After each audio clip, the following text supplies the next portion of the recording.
At 9:02 p.m. on January 2, 2011, a grandma in Holmes County, Ohio, placed a frantic call to dispatch. What is your emergency? My daughter's been shot in the head.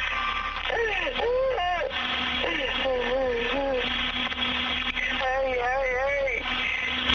The boy who killed her daughter was her own grandson, 10-year-old Joey McVeigh. Inside the family's farmhouse on County Road 160, his mother Deborah lay dying from a single gunshot wound. Joey had walked to the neighbor's house himself, rifle still warm back in his bedroom. When deputies arrived 8 minutes later, they found no forced entry, no signs of struggle, just a .22 caliber casing near the couch, and a young boy who couldn't grasp what dead truly meant. What transforms a mundane Sunday argument about chores into Ohio's youngest murder defendant would expose every crack in a system unprepared for a killer who still believed in Santa Claus. What happened, Joey? I shot my mom. Okay. The McVeighs lived on County Road 160, an isolated stretch of Amish country farmland, where the nearest neighbor was a quarter-mile away. The two-story white farmhouse, built in 1942 according to county records, sat on 12 acres of partially wooded land. The household consisted of 42-year-old Deborah McVeigh, her 15-year-old daughter Shauna, and 10-year-old son Joey. Deputies would later catalog 6 firearms in the home, none of them locked, a detail that seemed unremarkable in rural Ohio until it became central to a murder investigation. The inventory list included 2 hunting rifles, 3 shotguns, and the .22 caliber bolt-action rifle that would become state's evidence. Ammunition was stored in an unlocked cabinet in the same hallway closet. Ohio law didn't require gun locks in 2011, a fact that would fuel legislative debates for years after.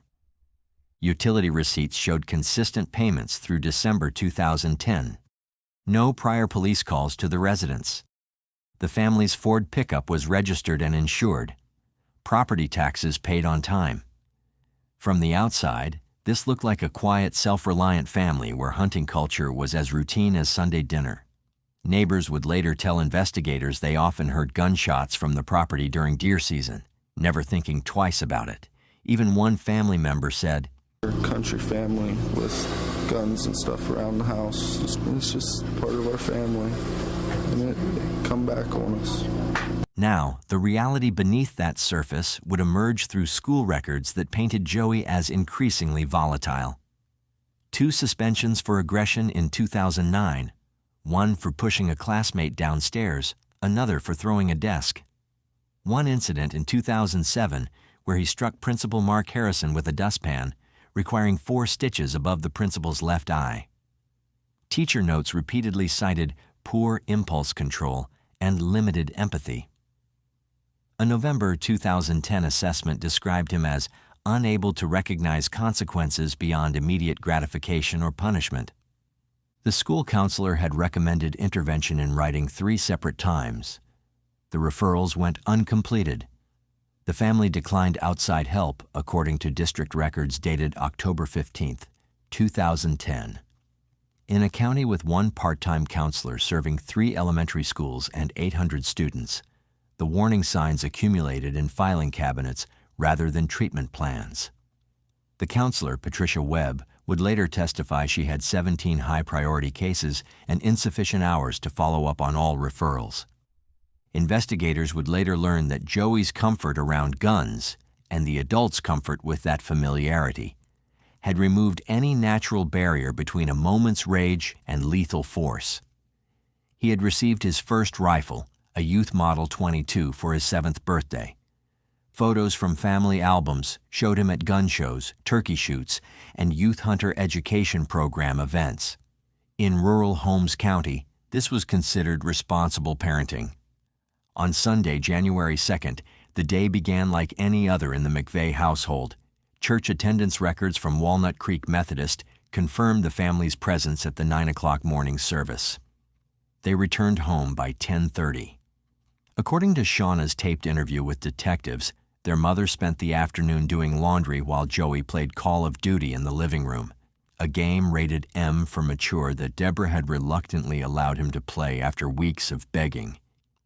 When Deborah asked him to help fold clothes at approximately 3 p.m., he refused, muttering that chores were stupid and for girls. She unplugged his gaming console. He slammed his bedroom door hard enough to rattle the hallway pictures, one falling and cracking its frame, physical evidence investigators would later photograph. The argument escalated through the afternoon. Joey emerged from his room around 5 p.m. demanding dinner. Deborah told him he could eat after completing his chores. He threw his plate against the kitchen wall. Ceramic shards were still embedded in the drywall when crime scene technicians arrived. At 6:40 p.m., Deborah called her mother-in-law. The call log would become crucial evidence, lasting 17 minutes and 23 seconds. In the background of that recording, investigators could hear muffled shouting. Joey's voice, high and angry, though the words remained mostly indistinct except for one clear phrase at the 7-minute mark. "I hate you." Deborah continued the conversation, her tone strained but controlled. She was discussing plans for Joey's upcoming 11th birthday on January 25th, when the line suddenly cut at 8:57 p.m. The grandmother would later testify she heard what sounded like, "Stop it," followed by a sound she initially thought was something falling. Then silence. I'm Grandma McVeigh, and Debbie was on the phone talking to me just prior to this. And I don't know, she was sending the DR and saying all this to him. And then I heard so much screaming going on. Witnesses, meaning Shauna, who was in her room listening to music through headphones, described hours of sustained tension that evening. She heard Joey refuse dinner at 5:30, kick the bathroom door at 6:15, leaving a dent still visible in crime scene photos. Throw his Xbox controller at 7 p.m., breaking it against the television stand. Each act of defiance met with escalating consequences from Deborah. No dessert, no television for a week, early bedtime at 7:30, grounding from video games for a month, the kind of disciplinary ladder that plays out in millions of homes every night. Except this one had 6 unsecured firearms within a child's reach. Shauna's statement included a chilling detail. Around 8:45 p.m., she heard Joey shout, "I'll show you," followed by footsteps toward the hallway closet where the guns were kept. She assumed he was making another empty threat. He had done so before, according to her testimony. This time was different. Dispatch records would later confirm the gunshot occurred within the same minute window as the dropped phone call, 8:57 p.m. The precision of that timeline, down to the second, would become the prosecution's anchor point for proving premeditation rather than accident. Phone company records showed the call disconnected at 8:57 and 14 seconds. The neighbor's call came at 9:02 p.m., meaning Joey had walked a quarter mile to their house in under 5 minutes, suggesting he left immediately after the shooting. I heard a shot, and then Mom, she just looked at me and fell to the ground. He was yelling and screaming and awfully confused and stuff what happened. Did you feel that he was going to shoot you? Yes, because after he shot Mom, I was scared. When he looked at me, he looked like he was like evil, like the look in his eyes. When he looked at me, I was like scared. Deputies Benjamin Morris and James Crawford arrived at 9:10 p.m., response time of 8 minutes from the substation in Berlin. Their body cams, mandated by the department just 6 months earlier, documented an eerily undisturbed scene. No overturned furniture. No defensive wounds on the victim. 1.22 caliber Winchester casing near the couch where Deborah had fallen. The rifle itself resting on Joey's bed, bolt open, chamber empty, with 3 remaining rounds in the magazine. Forensic photos showed the rifle had been retrieved from the hallway closet, carried approximately 30 feet to the living room, fired once from a distance of 6 feet, then carried another 40 feet to Joey's bedroom. This movement pattern indicated decision-making rather than impulse. The rifle, a bolt-action Ruger American, required manual cycling between shots, a deliberate motion that takes both hands, conscious intent, and approximately 3 seconds to complete. Joey's fingerprints were recovered from the trigger guard, the bolt handle, and the ammunition box in the closet. Gunshot residue tests performed by forensic technician Maria Santos returned positive on his right hand only, consistent with firing position. The stippling pattern on Deborah's clothing indicated the shot was fired from between 4 and 7 feet away, not close enough for a struggle over the weapon, but not far enough for an accidental discharge from across the room. The medical examiner, Dr. Patricia Chen, determined Deborah died from a single shot to the torso, the bullet entering below her left rib cage, piercing her lung, heart, and exiting through her back.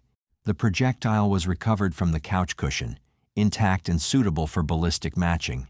Time of death, approximately 9 p.m., aligning precisely with the dropped phone call.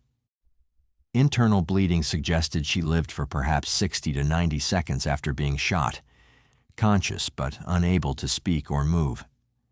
These technical details would accumulate into a case that challenged every assumption about juvenile capability and criminal intent. What brought you to the point where you felt you should go in the bedroom and get the gun? No. Did she scream or? No, nope. Have you ever been that bad before? Yeah, a lot. January 3rd, 9:12 a.m., Holmes County Sheriff's Office interview room. The interrogation, conducted by Detective Susan Walsh and Child Specialist Detective Marcus Johnson, was video recorded on 3 separate devices to ensure admissibility. He didn't cry or panic. Instead, he seemed confused, as if he thought that, after answering some questions, he'd simply get to go home with his grandmother. What's the, whatever, I can't even think what it's called, like, what is it called? Where they're going to take you? No. The turning? Whatever, guy that, like, helps you and stuff. Like, Yeah, that's an attorney. yeah. I don't know what to do. They can help you regardless of whether you talk to me or not. We don't expect you to know, Joey. How old are you? 10. You're 10 years old. You know, I'm not going to treat you like an adult, like you know everything. That's basically why we're taking longer to see if you want to sign this or not. But as the interviews continued and lawyers got involved, a deeper story began to unfold. Are you all right, buddy? I mean, I know you're not okay, you know what I'm saying? But as much as to be expected, I guess. I just want to get a better feel on what happened and, you know, maybe why it happened. Well, I told all the other people that asked me. Okay. I didn't know anyone else even asked you any questions. One of the cops or whatever asked me, but is there any way I could, like, how long do you think it would take until I could, like, be with her? His lawyer would later claim that Joey's home life was far from calm. He described Deborah as a mother who often yelled, who became overwhelmed easily, and who struggled to handle her son's frequent outbursts. According to court filings, Joey often felt cornered, trapped in a house where every small disagreement turned into an argument, and where his emotions were brushed aside. To the defense, he was a boy drowning in frustration, desperate to be heard. And on that cold January night, he finally reached a breaking point. In the months leading up to the tragedy, tension in the McVeigh home had been building. Deborah and her husband, Michael McVeigh, had recently separated after years of strain. The separation rattled everyone, but Joey seemed to take it the hardest. Teachers would later tell investigators that his mood had changed. Once bright and energetic, he had grown withdrawn and irritable. His grades slipped, his temper shortened, and his patience with authority disappeared entirely. At home, Deborah tried to enforce rules on her own. Without Michael's support, she became both disciplinarian and peacemaker, and the balance proved impossible to maintain. Arguments between mother and son became almost daily occurrences. So you're saying Debbie would have 2 sides to it. Everybody does. Friends and relatives later described the McVeigh home as tense, a place where shouting was common and silence was heavy. Even Joey's father, who had moved out months earlier, spoke of the emotional turmoil that seemed to hover over the house. Remember when I was out there yesterday and was talking to you? Yeah. And we were talking about discipline with the kids. I know when I asked you about discipline, you said that you always heard her yelling and screaming at the kids. Did you ever see her strike the kids at all? No, yeah, I even saw her 6 years ago. She got her Josh, the big Josh. I had to get her off of him that time. Is that Josh Mike? Yeah, she had him in the corner and slapped the shit out of him. She had anger issues bad, you know. I mean, this is really hard to say stuff about her that other people are going to think I'm saying to be mean. She was mean. And sadly, he wasn't the only one who noticed. They were close, but they argued and yelled, and she yelled at him too much. We were like normal mom and daughter. Okay. Like we'd have our fights here and there, but it wasn't bad as Joey. And Joey and Mom argued A lot. While no official record confirmed physical abuse, Joey's defense team maintained that emotional turmoil was constant, that the psychological strain inside the home had quietly eroded the family's stability. His lawyer told the court that Deborah sometimes lashed out in anger, saying things no parent means, but that children never forget. Words like, "I wish you'd never been born," or "you ruin everything." To an adult, they might sound like fleeting expressions of stress. But to a 10-year-old, already struggling with rejection, confusion, and loneliness, they could feel like proof that love had been withdrawn. The defense argued that Joey's actions were not born out of hatred, but of desperation. He was, they said, a frightened boy who had been living in constant emotional chaos and saw no way to stop the shouting. His mind, still forming, could not comprehend consequences the way an adult's could. They painted a picture of a home filled not with violence, but with noise, with unresolved anger, exhaustion, and misunderstanding that festered until the night everything went too far. What happened today in particular, why you got so mad? Like she calls me lazy. I hate when she calls me lazy because I'm the only one that brings fire when my dad was there. And I do a lot of things, but no, I'm the lazy one. So you do your chores around the house and... Yeah, today a piece of wood hit me right in the shoulder and she's like, okay, well, just go get some wood. Is that what it started over? You were supposed to carry wood in and didn't? Yeah, I can't remember. Still, prosecutors saw the story differently. They believed the act was intentional, deliberate, the result of a moment of rage that turned deadly. They pointed to the evidence: the rifle taken from another room, the trigger pulled with precision, the lack of panic afterward. To them, Joey wasn't confused. He was angry. How do you feel now that things are the way they are? Bad. You feel bad that it happened, that you actually shot her? Yeah. Do you think it was worth it, even though you were mad? No. Should anyone be shot or die over an argument? No. But the legal question soon became more complicated than motive. It shifted toward mental capacity. Could a 10-year-old truly understand what death meant or the permanence of his actions? 2 court-appointed psychologists were brought in to evaluate him.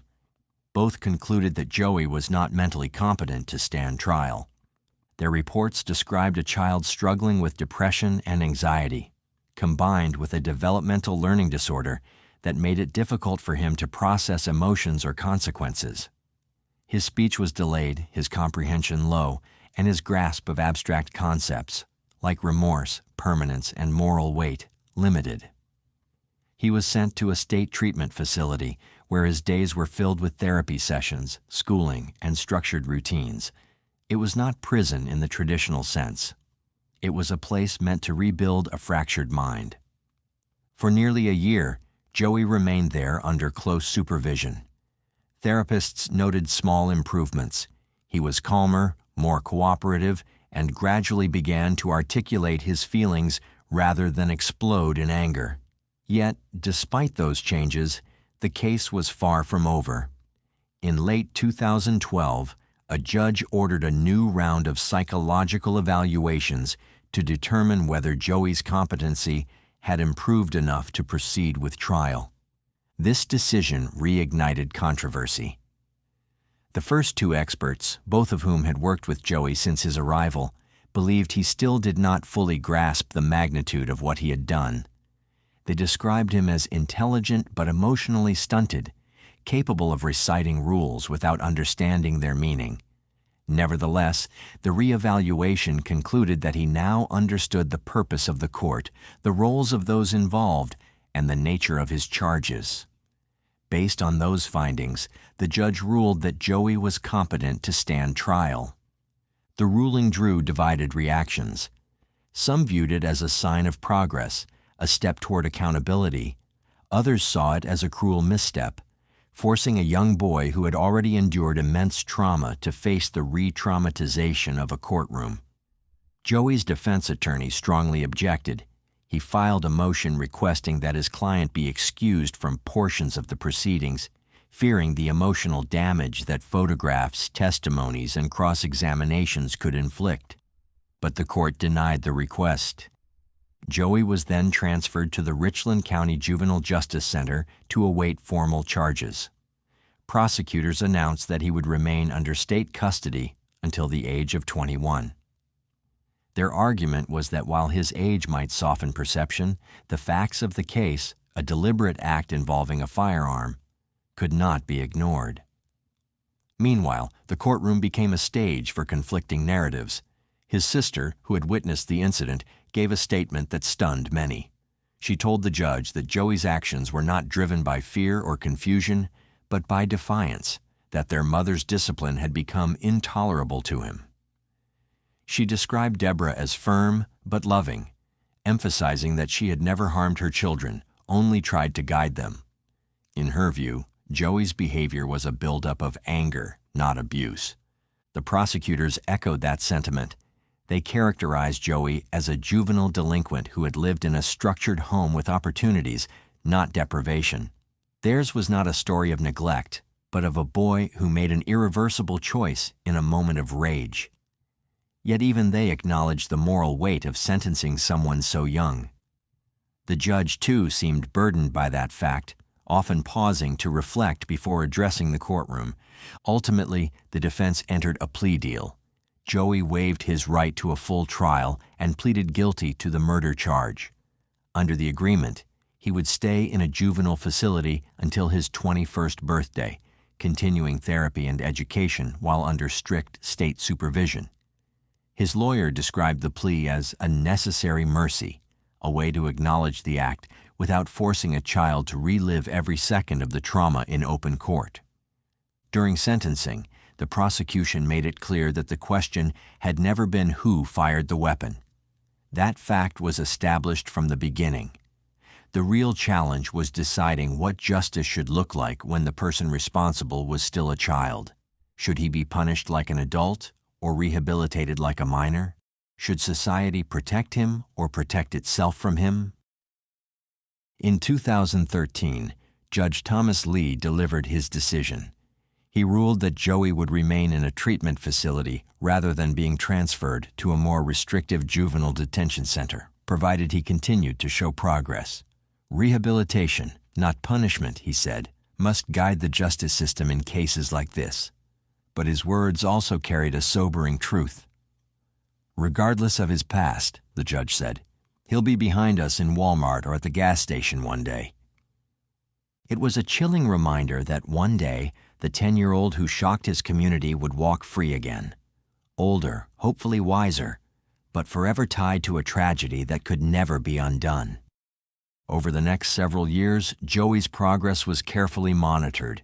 His therapists documented steady improvements. He engaged in group therapy, learned coping strategies for frustration, and began expressing remorse.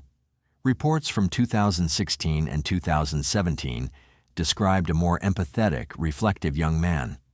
Staff observed that he no longer reacted violently when criticized and showed a genuine understanding of loss, something he could not articulate in the early days of his confinement. By 2020, his therapists believed he had reached a level of emotional maturity sufficient for gradual re-entry into society. A court report summarized his progress. Demonstrates empathy for victim, expresses remorse, understands long-term consequences of actions. It was a stark contrast to the emotionless child once described in court transcripts. After more than a decade in custody, Joey McVeigh, now an adult, completed his sentence and was quietly released. As of 2025, his exact whereabouts remain confidential, likely to protect his privacy and safety as he attempts to rebuild his life outside the system. There are no public records of further offenses, no media appearances, and no interviews. His story, once a nationwide headline, has faded into silence. Deborah McVeigh, the woman whose life was cut short, was laid to rest in a small cemetery surrounded by family and friends.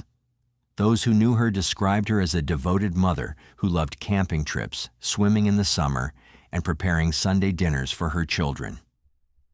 She left behind 3 biological children, 3 stepchildren, and 2 grandchildren, each of whom still carries the shadow of that night in January 2011. For them, grief has not vanished with time. It has simply softened into remembrance. The tragedy of the McVeigh family forced the community of Holmes County to confront difficult questions about family conflict, gun access, and childhood mental health. In the years since, local organizations have promoted firearm safety initiatives and parent counseling resources in Deborah's memory. Her relatives created a small foundation to provide free gun locks to households with minors, hoping to prevent future tragedies born from impulsive acts. To this day, the case remains one of the most haunting in Ohio's modern history. Not because of its brutality, there were no multiple victims, no elaborate planning, but because of its age and its implications. It asked society to look inward and consider the limits of accountability. When does anger become criminal intent? And when does a child's pain become too heavy to bear? What drives a young boy to such extremes? Was it the loneliness that followed his parents' separation, the tension that filled his home, or the emotional neglect that left him feeling invisible? Perhaps it was all of those things intertwined. A perfect storm of confusion, immaturity, and unchecked anger that no one saw coming. In the end, the case of Joey McVeigh is less about blame and more about understanding. It stands as a painful reminder that beneath the surface of many families lies unspoken conflict, and that silence can sometimes be just as destructive as violence. The story forces us to reckon with the uncomfortable truth that prevention often begins long before tragedy, in conversations, in compassion, and in the small decisions we make every day. Rest in peace, Deborah McVeigh.